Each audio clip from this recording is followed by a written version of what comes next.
ওই ছোট হাতিটা rail line পার হচ্ছিল, হতে গিয়ে ওইখানে দুটো চাকার মধ্যেখানে আটকে গেছে। ও পিছনে আসতে পারছে না, সামনেও যেতে পারছে না।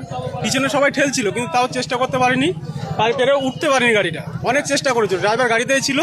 আর দূর থেকে যখন ট্রেন আসছে সবাই চিল্লাচ্ছিল, হাত দেখাচ্ছিল, কিন্তু তো ব্রেক মারছিল খুব জোরে, ব্রেকের প্রচুর আওয়াজ, কিন্তু দাঁড়াতে পারেনি।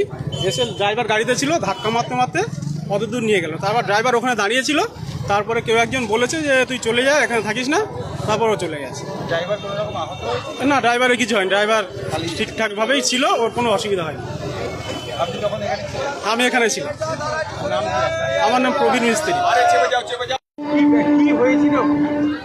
অ্যাকচুয়ালি ঘটনাটা 7:25 নাগাদ আমাদের সোনারপুর দিক থেকে ক্যানিংয়ের দিকে ডাউন একটা ট্রেন যায়, এবং সেই ট্রেনের যে ক্রসিং আমাদের রাধা গোবিন্দ পল্লীর গণশক্তি মোড়, সোনারপুরের দিক থেকে আমাদের গণশক্তি মোড়ের দিকে পার হয় একটা ছোট হাতি বা 407 থেকে একটা ছোট গাড়ি।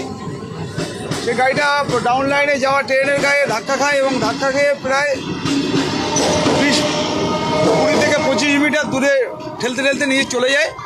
সেই মুহূর্তে গাড়ি ওখানে ট্রেনটা থামানো হয়।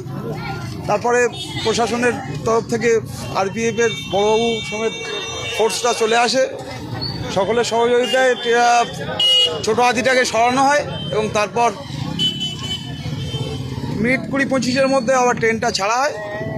এখন আপাতত যাত্রী পরিষেবা স্বাভাবিক অবস্থায় এসছে। আমার নাম অমিত মণ্ডল।